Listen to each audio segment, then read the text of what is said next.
Hey everyone, this is Adam Elenbaas from Nightlight Astrology. Today we're going to take a look at Pluto turning direct in the sign of Aquarius. I'm going to track out for you the movements that Pluto has made into Aquarius by direct and retrograde motion to date, so you have a little overview of where it's been already. And then given that Pluto is now going to turn direct in Aquarius, we're going to review your horoscopes for the whole sign house location of Pluto in your birth chart. And by doing this, I also hope that it will give you some chance to reflect on where you've been with this transit already. These big, slow outer planetary transits can have a slow cumulative effect. And so I've designed 3 questions for each rising sign today to ask yourself and reflect on, given the whole sign house location of Pluto in your birth chart. I hope you'll find these useful. And again, I'm always trying to find creative ways of surviving horoscopes while making them very beneficial for you at the same time. So I hope that you will enjoy this. Before we get into it, as always, remember to like and subscribe. Please turn on the notification bell for updates. That really helps people to get notification from YouTube that we've got a new video. Helps our viewership overall. You can find transcripts of any of these daily talks on the website, which is nightlightastrology.com. We're seeing if we can get to 100,000 subscribers on the channel by next summer. Sort of slow, progressive goal that we've set for ourselves here. Hope we can get there. When you go over to nightlightastrology.com, click on the events page, go to live talks. This month, I'm giving a talk on the second house. That's October 23rd. So if you want to learn more about things like money, resources, and the cultivation of those things in your life, check this talk out. You're going to love it. You get the recording if you can't attend live. Go to the courses page, click on first year course.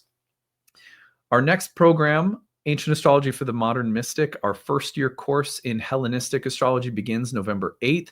You can find an informational video here on the page telling you everything you need to know about it. Probably everything else is already covered on the page as well. At the end of today's content, that same informational video is tagged on so you can learn more about it. But it's 30 classes on the year with interactive tutoring sessions that happen with our staff in between major units of study. So that ends up being something like 40 classes on the year. They're all recorded so you can attend live or follow along at your own pace. We've got a ton of supplemental bonus material, quizzes, optional certification at the end if you're someone who's taking it because you want to practice professionally. We have 4 years worth of curriculum at Nightlight, and this is the starting point. You can take as many of them as you want, or you can take the first one and that's it. We have people that really come in at all different levels of interest and engagement, but it is a fantastic program. I've been saying this lately, but I really mean it. It's the best thing that I've created as an astrologer. It's what I'm best at as an astrologer, is teaching astrology. So come check this out. You're going to love it. It's a great community space in which to learn astrology. You find the early bird payments at the bottom of the page. They're available until October 24th.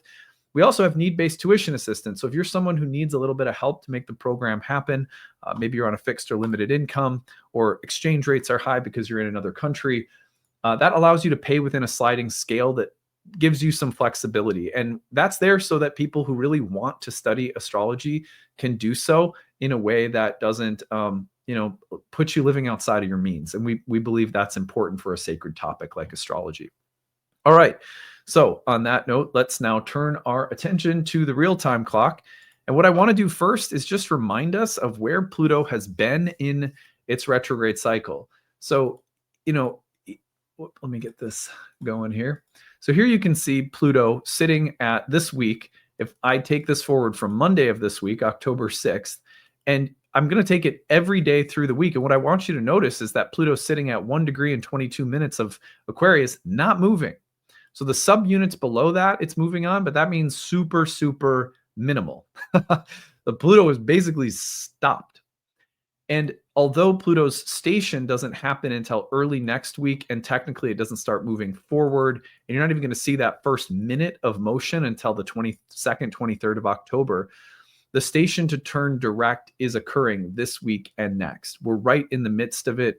Right now, we are literally in the process of Pluto changing directions back into direct motion from retrograde. So because of that, I have cultivated horoscopes for us today that are designed to help us reflect upon where we've been and where we're going with this major outer planetary shift that's happened in the past couple of years. In order to do that most effectively, what I'd like to start by doing is outline for you where Pluto's been in the timeline. So what I'm going to do is I'm going to take Pluto back in time, and we're going to see Pluto working its way through late Capricorn into early Aquarius. So here is the timeline. And I want you to just, jot down these dates if you're someone who likes to track. If you're not, don't worry about it. Just let it wash over you. So here's Pluto entering Aquarius in March of 2023. So you could just put late March 2023, Pluto enters Aquarius. Now it's at 0 degrees Aquarius when it turns retrograde in May of 2023, and it's already gone by June of 2023. So we're talking March to June, just a tiny little sliver of Pluto entering Aquarius. That was part one. Pluto's then finishing up in its last horrific degrees of Capricorn. And then it is transitioning back into Aquarius again, and it's doing so in January of 2024. Now, January of 2024, we're going to see Pluto scooting into Aquarius and turning retrograde again by May of 2024. That retrogradation will then take it backward and out of Aquarius again, late August, early September of 2024, where it spends a little bit of time at that final anaretic degree of Capricorn. Everyone remembers that, how lovely that was. And then we're going to see Pluto moving into Aquarius to stay in November of 2024. November of 2024, we see Pluto going in direct motion, gets all the way up to almost the 4th degree of the sign of Aquarius by May of 2025. Then it turns retrograde. Now, it's been retrograde since the spring of 2025.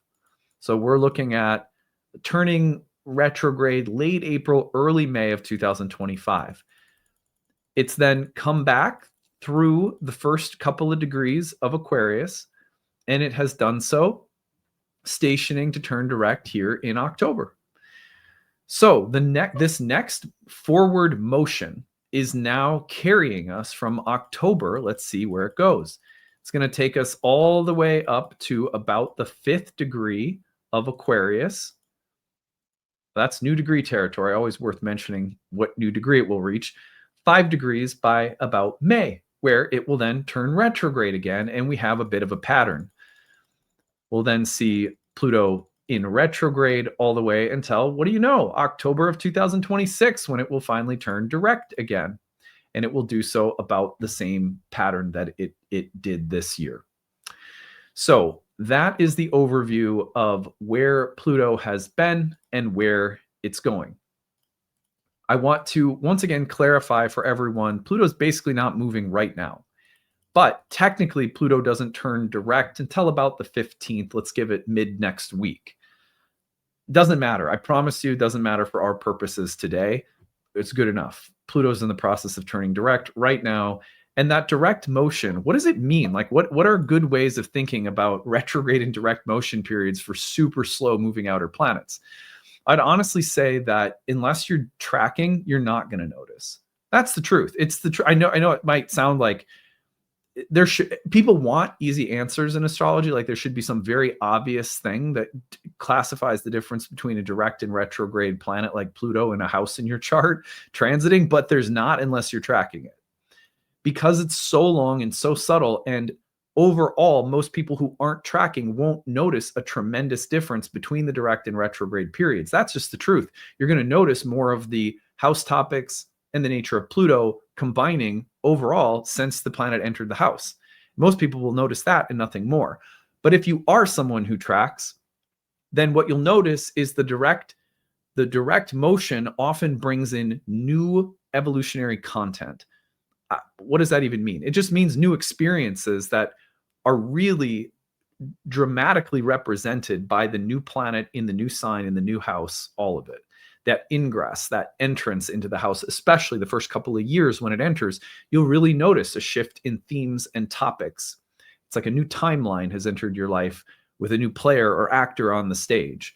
And these first couple of years, people will often notice, but then give it 5-6 more years and you'll be like, you're so in the thick of it that you forget, unless you track the forward motion and the retrogrades.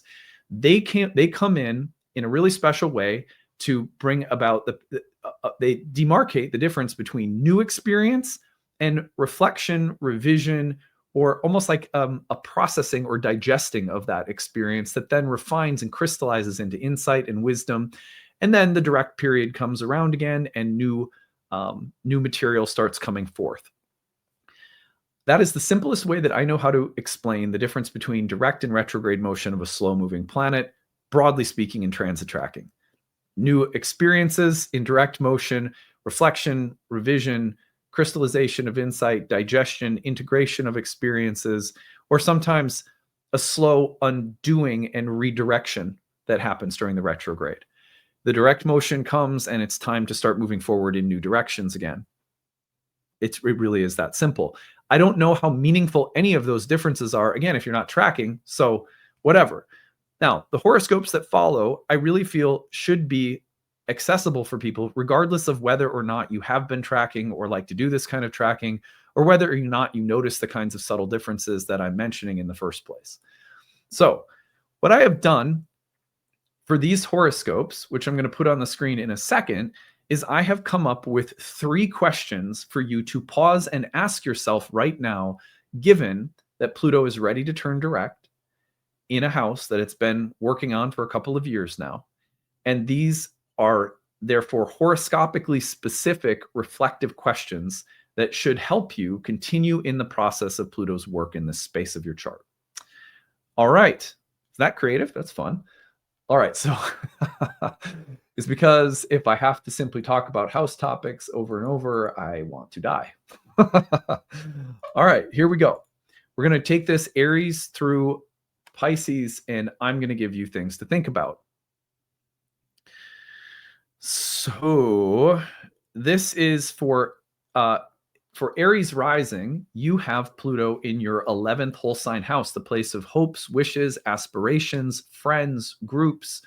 And so 3 questions to ask yourself. With Pluto in this house now turning direct, what collective, cultural, communal shadows have surfaced in community spaces, social circles, or friendships in the past couple of years? What have you learned from them?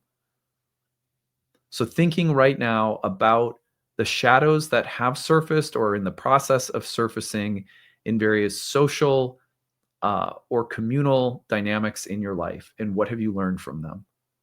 This is an ongoing process that is going to continue unfolding in this area of your life. Second question for you, Aries folks, in the 11th house Pluto, with the 11th house Pluto, is how are various hidden or somewhat unconscious power dynamics, power struggles, or desires shaping the kinds of people or communities or groups or colleagues or friends that you have in your life right now? In other words, are you aware of the unconscious power dynamics and desires and hidden bottom lines that are driving who you commune with, or what groups or causes are most important? These are the kinds of unconscious Plutonian dynamics that the transit is trying to bring our attention to, let's say. Now, last question that I have for Aries with the 11th house Pluto is, what new vision for the future is asking to be born through your participation in some kind of social environment? The 11th house is a kind of social arena. And Pluto here in Aquarius may ask you to align or find the right alignment so that you are making even some very small contribution to the developing of a better world, of a different future. These are the things that come to my mind for Aries out there. So those are your questions to consider as Pluto's turning direct right now in that house. The journey continues. All right, let's go forward to Taurus. If you are a Taurus rising, and you could listen to this for your sun or rising sign as always, but I recommend your rising. This is taking place in your 10th house. We had a few years of this. How do I wield power or influence in my workspace or in my public position or role or my vocation? How could I wield it better, more intelligently, more effectively, more wisely, more compassionately? Where does it need to be transformed? But looking at power in your field or profession. The second question that I developed here for you Tauruses, what further transformation, what process of transformation is required for your vocation to better reflect your true nature, your true gifts, your true purpose or calling?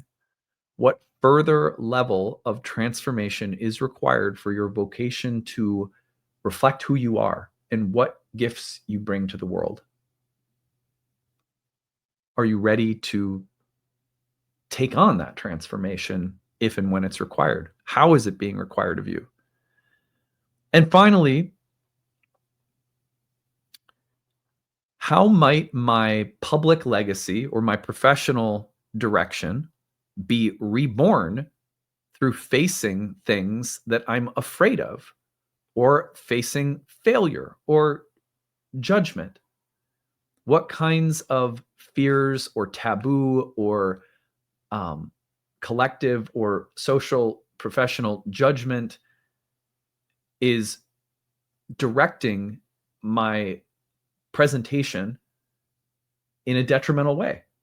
Like what in what ways do I need to stop conforming or stop fearing what other people think about me? Stuff like that. All right. So some thoughts there for Tauruses to reflect on as Pluto's now turning direct in your career house. Let's go on to Geminis. Here we have Pluto stationing, turning direct in your 9th house, where it's been through a process over a few years now. The first question that I have for Geminis is, what belief systems have died inside of me? And what philosophies are being reborn or are replacing those that have died or expired? It is normal for there to be an evolutionary process of our belief. Our beliefs evolve as we learn and grow in experience. Our belief systems reflect the ongoing development of our souls. Number 2, how can I confront ideological, religious, philosophical, or even moral extremism within myself or in the world in a way that is peaceful and not destructive? Are there any parts of you that are extreme? It could even be that you're extremely agnostic, extremely skeptical, extremely atheistic. It's really extreme anything with respect to beliefs or your mindset. And Pluto here will bring out that extremism and ask for it to soften or become more malleable or open rather than destructive. Finally, in what ways can I use psychological, spiritual, physical crises that occur in myself or people around me or the workplace or wherever as a path to deeper learning, wisdom, spirituality, and intellectual freedom?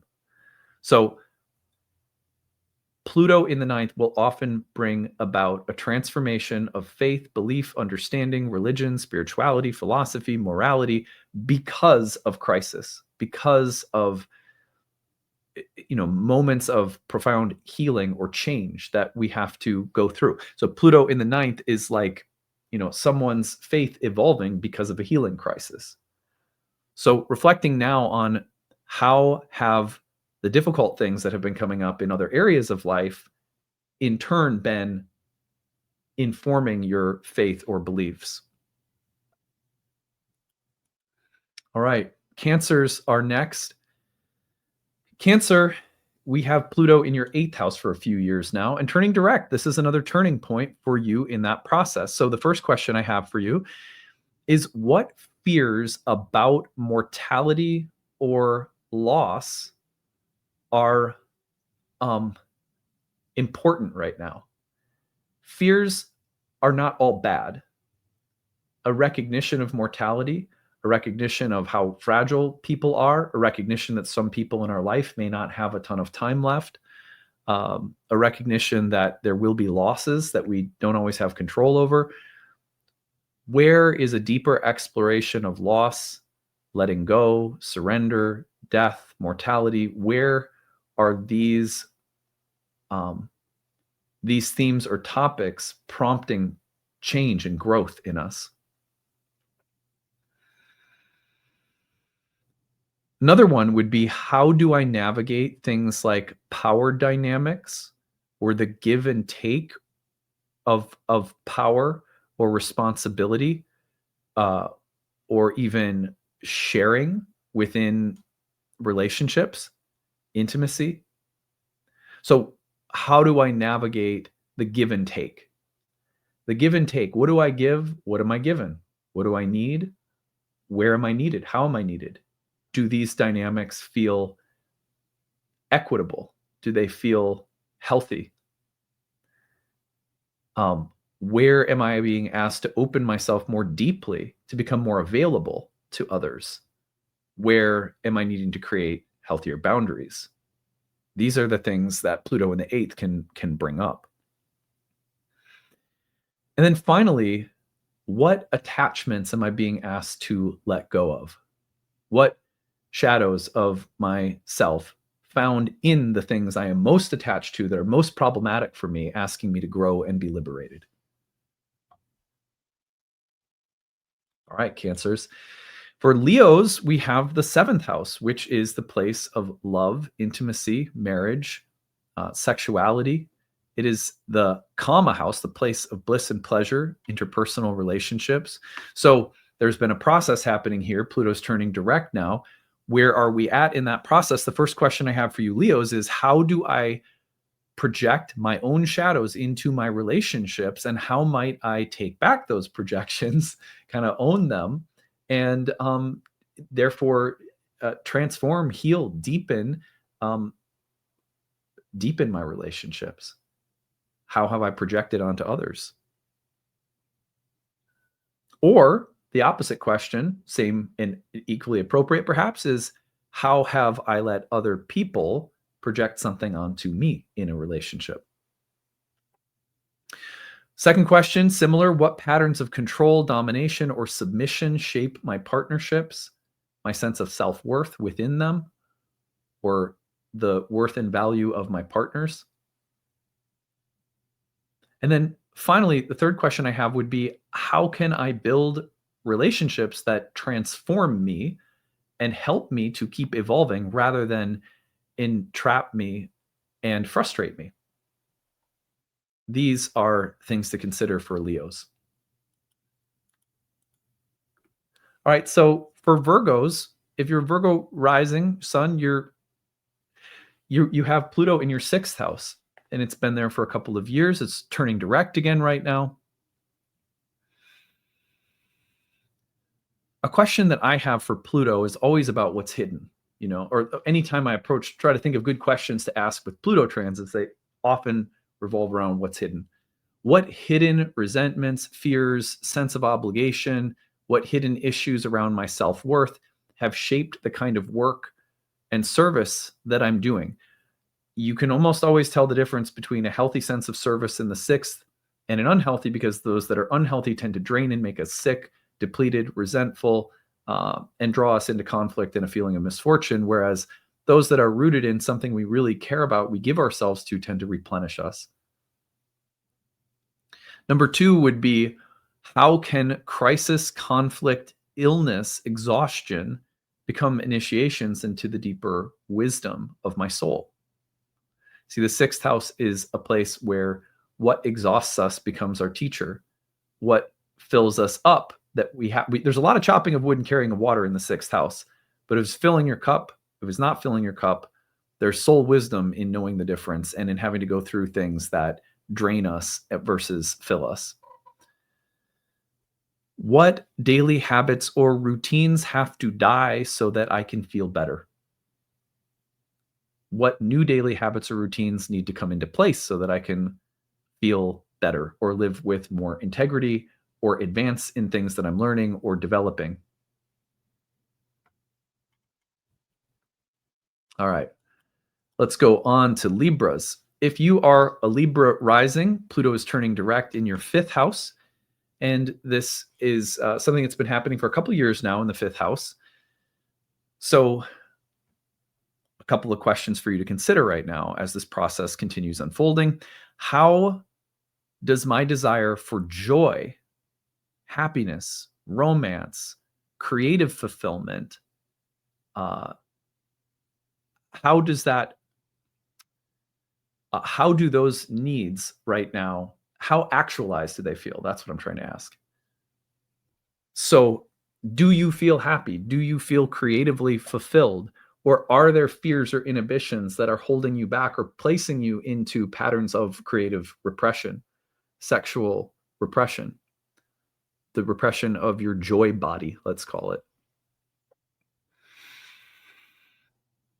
How might my relationships with children or my own inner child be reshaped by facing things that are unconscious?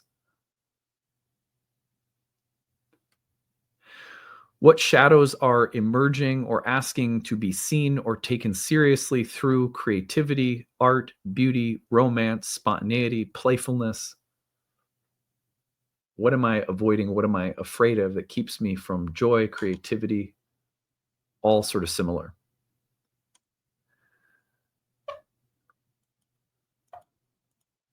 All right, let's move on to Scorpios. With Scorpio rising, Pluto's process has been unfolding in your fourth house. So I have three questions for you here with Pluto turning direct right now. What ancestral patterns living in you, power, secrecy, trauma, like what's the deep rooted stuff that you have to face right now in order to transform and be free? It's around family, it's around parents, it's around ancestry, it's around the past. Number two, how do I transform the private foundation of life, my inner space, my living environment, anything that's like the roots of your life that's supposed to provide emotional safety, sanctuary, rest, and connection? What needs to be done to transform that so that it is a better, clearer, healthier, happier place?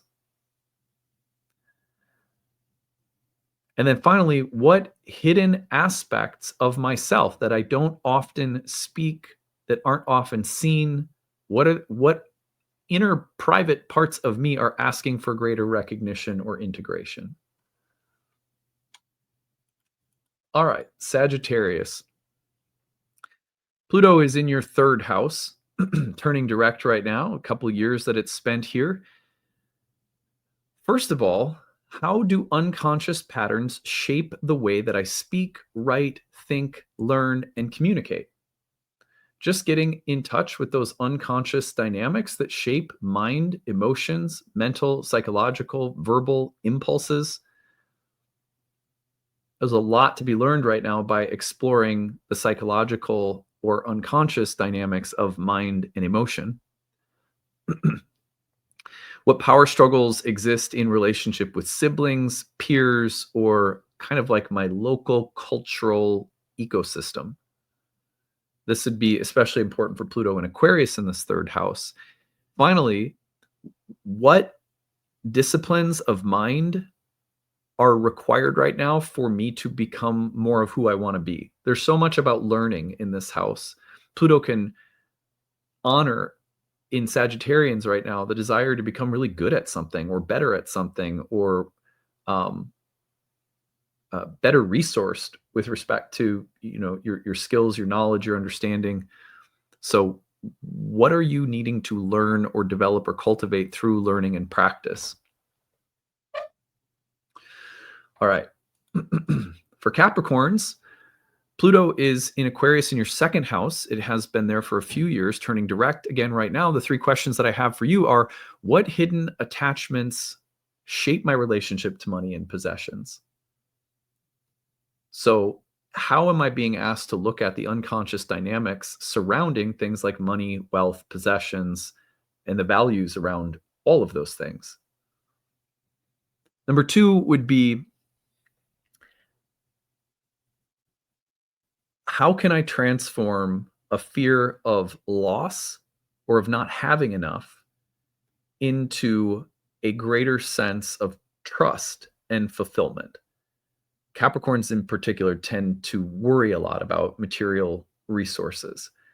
So there may be something here about greater trust and feeling the resources that are there on emotional or spiritual levels.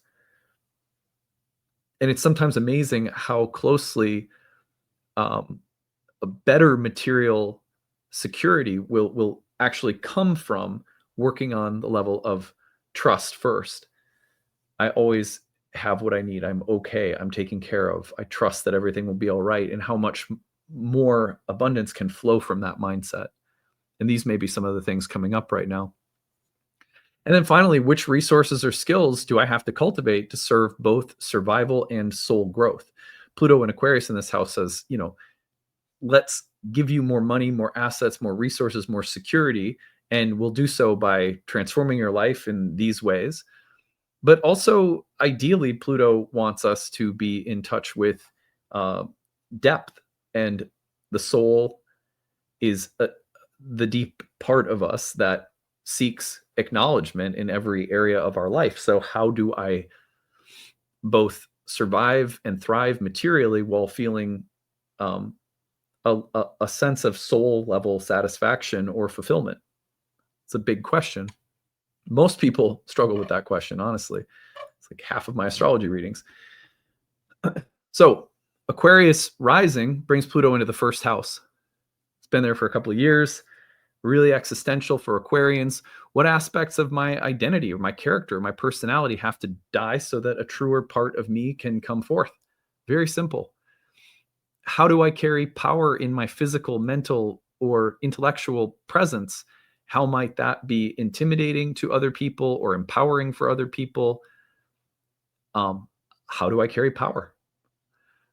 And number 3, what ways does my self-image or my body or my health need to be purified so that I can live with a greater sense of personal fulfillment and authenticity? Pretty profound, simple, straightforward, existential questions for Aquarius risings with Pluto in your first. Now, finally, Pluto in the 12th for Pisceans. It's been there for a couple of years, turning direct right now. I've got a few questions for you. Finally, last but not least, right? How do hidden fears, compulsions, or habits of self-undoing or self-undermining keep me in bondage? This is a great question to ask over a long period of time with Pluto in your 12th house. Understanding compulsions and self-undermining habits of thought, of behavior, of health, of relationship can be worked on over a long period of time while Pluto's in this house. In what ways can solitude, retreat, surrender, contemplation, a little bit of distance from the world create positive transformation in your life? A good 12th house Pluto kind of question. Sometimes we don't recognize the solution to a lot of problems when Pluto's in the 12th is to simply find some distance, find some meditative or contemplative distance from the world. Turn off the phone, turn off the TVs, take a walk in nature, go on a silent retreat, just create a little space. Finally, how might facing unconscious shadows in any area of my life lead me to greater liberation or moksha? This is a moksha house. Where is my soul looking for liberation? There's some suffering that's usually involved with liberation throughout the Vedic tradition. Liberation comes when we relinquish attachments, and that's often painful for us. But when done consciously, it can be very liberating and actually relieving. All right. Well, I hope that these guiding questions have been a useful way of approaching horoscopes today. A really nice time to be revisiting the Pluto transit as Pluto's in the process of turning direct. That's all I have for you today. Next, what you're going to find is an informational video about the Year 1 program. If you like studying astrology, if it works on your soul, if it's a language you can't help but think and move through the world in like a fish in an astrological fish tank, taking deliberate time to enter into a community and a lineage where you can learn specific approaches and really immerse yourself and develop like a coherent way of speaking the language and utilizing craft and technique. I couldn't recommend it more highly. I think we have exceptional staff, a really good program, really good support. This is what I'm best at. So check out what comes next. A little talk on the year one program, and I hope to see you guys in class soon. Bye, everyone. Hey everyone, thanks for sticking around. I'm excited to tell you about our upcoming program, Ancient Astrology for the Modern Mystic. This is our first year course in Hellenistic astrology, and it begins again this November. In this video, I'm going to tell you about the course, the format of the course, and how to register. So let's go ahead and get into it. What is this course about? Well, if you are not familiar, ancient Hellenistic astrology is the earliest and original form of horoscopic astrology. All of the subsequent forms and schools of astrology that have existed over thousands of years come from these philosophical and theoretical roots. And so what you're doing when you study Hellenistic astrology is you're going back to understand the why behind absolutely everything. Why were there ever such a thing as houses and signs in the first place? How were the planets ever assigned to rule various portions of the zodiac in the first place? How do you use the categories of essential dignity, and why were they ever created in the first place? If you're someone like me, you like to know the why behind things, because once you understand the why, then you know how to use things more intuitively. So really the point of Hellenistic astrology, in my opinion, is not so much about going back and becoming a traditional astrologer or just being traditional for the sake of being traditional, as much as it is about grasping the roots of the entire system and paradigm. When you understand those roots, you have more intuition and understanding, which allow for you to be much more artful and fluid in the way that you speak the language of astrology. We call this class Ancient Astrology for the Modern Mystic because while it is about going back to understand the philosophical, theoretical, technical roots of the tradition, it's also about fluidly bridging those things with modern astrology and all of its most unique contributions. For example, modern astrology has given us so much psychological depth and personal depth. And so in a modern astrological setting, you're going to get the ability to explore your own character, your own psychology, and you're going to be able to utilize astrology for a process of healing and personal transformation. But when you pair that with ancient astrology, and it's almost like predictive karmic analytics, you really have a full toolkit to work with. And so that's also a great mission of ours at Nightlight, is to bridge ancient and modern forms, which is why we call the program Ancient Astrology for the Modern Mystic. So that's just a little kind of overview of the program. If you want to know more about the specifics of the curriculum and of the syllabus, what I encourage you to do is go over to nightlightastrology.com, click on the courses page, go to the first year course, scroll down, and you'll see this over 12 months you'll learn about. And here you're going to see more of a detailed breakdown of the curriculum itself.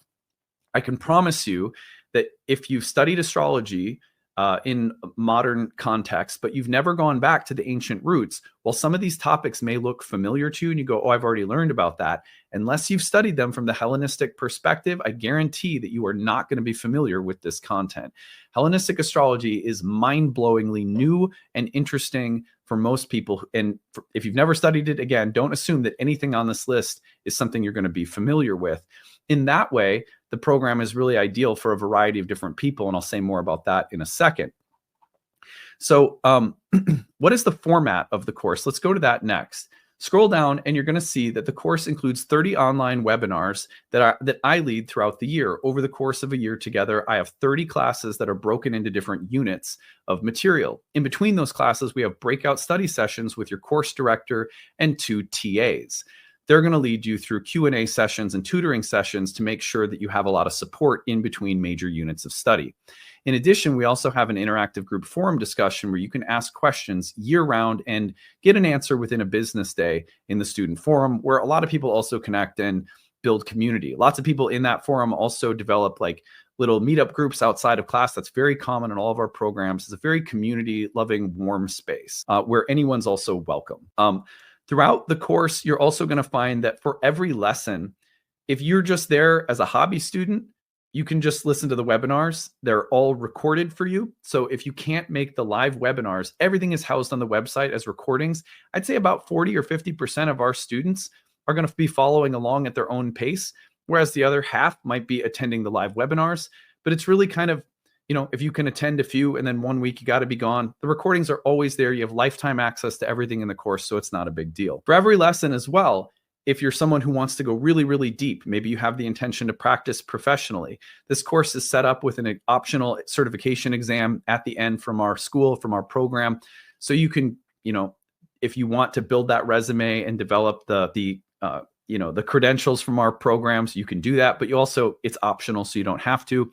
And outside of every lesson, we have recommended reading. We have supplemental bonus content, all of which is optional, but it's there for people who might want a lot more, whereas some people will take the webinars themselves, and that'll be plenty.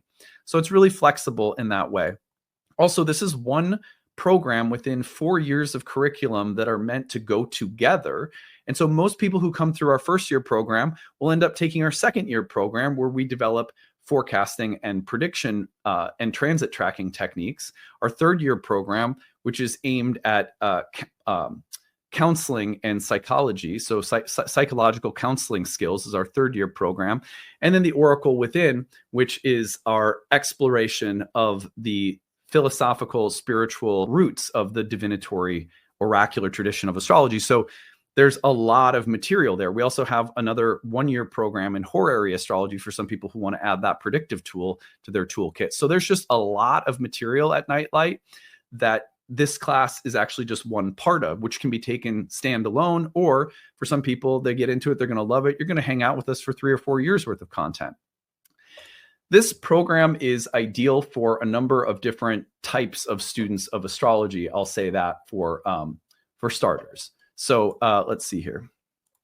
I'll stop sharing this. So we have there's a profile of the typical students who come through our courses. One is going to be people who just want a very guided introduction to ancient astrology because you've never had it before. Maybe you're only familiar with modern, and you want that guided, structured approach to learning traditional for the first time. Also, people who are brand new to astrology in general, there's no better place to start than at the roots of the ancient foundations. So whether you're a total beginner or just a beginner to Hellenistic, this is a great place to start. If you are someone who's been around astrology for a long time, but you've never had a guided, structured approach to Hellenistic astrology, again, this is a great place to start. I promise you, Hellenistic is very different than what you're familiar with, and you're going to need a guided and structured approach at some point in time.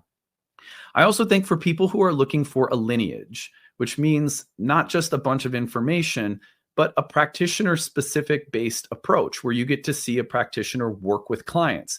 You get to hear how a practitioner has prioritized different techniques and why.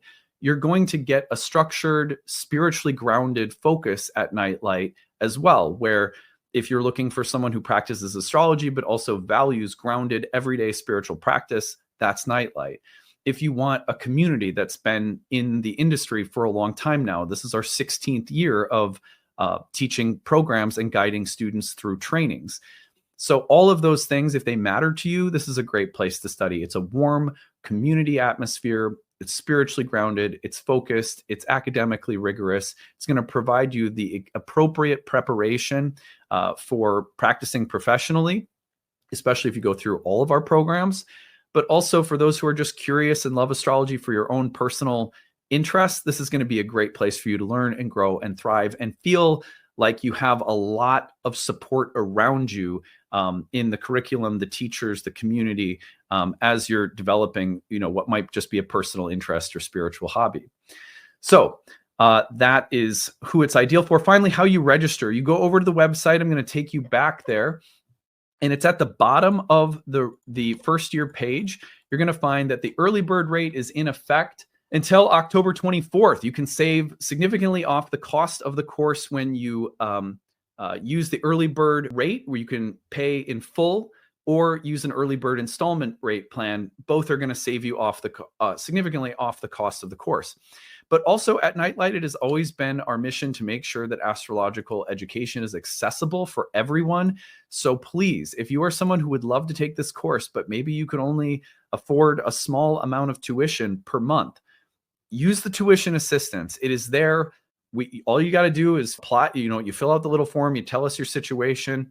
if you're on a fixed income, if you're on a limited income, if you're part-time, if you're in between jobs, if you don't make a lot and you're on that fixed budget, we understand. We don't want people to hurt themselves trying to study something that is spiritual that we feel should be very accessible for everybody. So if you're someone who could use a little help to make this program happen, for whatever reason, maybe you're a single parent or you're on disability or you're retired or you're on a fixed income, whatever the case is, use that tuition assistance. Also, people in other countries who have extreme, exchange rates. We get it. So just use the tuition assistance and we'll be glad to make sure that the price point is accessible. For us, as a spiritual topic, we're a business at the end of the day, but we believe that this is a spiritual topic. And so accessibility has been a part of our model for 16 years now. We've never not had one of our training programs with affordable sliding scale-based prices for people who need it. So please take advantage of that. It's all there for you. I hope to see you in classes soon. And if you have any questions about the program whatsoever, direct them to us at info@nightlightastrology.com. And I hope to see you all coming up here in November. Take it easy, everyone. Bye.